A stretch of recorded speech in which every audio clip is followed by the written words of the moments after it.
கடும் வெயில் காரணமாக இரவு நேரத்தில் தீப்பந்தம் கொளுத்தி வைத்துக் கொண்டு தீவன பயிர்களை நாமக்கல் பகுதி விவசாயிகள் அறுவடை செய்து வருகின்றனர். பருவமழை பொய்த்து போனதாலும் கோடையின் தாக்கம் அதிகரித்திருப்பதாலும் கால்நடைகளுக்கு குடிநீர் தட்டுப்பாடு மற்றும் தீவன பற்றாக்குறை நிலவி வருகிறது.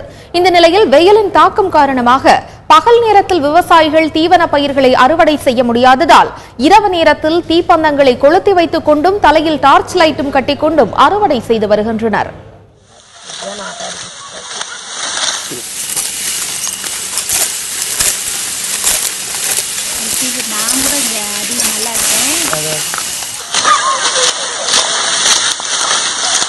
விடிஞ்சா வெயில்ல 12, 10 to 11 மணிக்குள்ள வெயில் கொளுத்துது.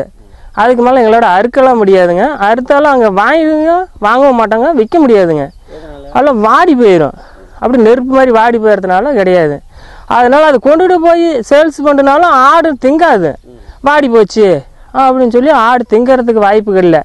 அதனால் ஆடு கழிச்சு விடுதுன்னு சொல்லி நாங்கள் நைட்டில் பிடிச்சி அறுத்துட்டு போனால் தான் ஆடு செல்சிலப்பாக இருக்கும் திங்கும் அப்படின்னு சொல்லி நாங்கள் அறுத்துக்கிட்டோம்.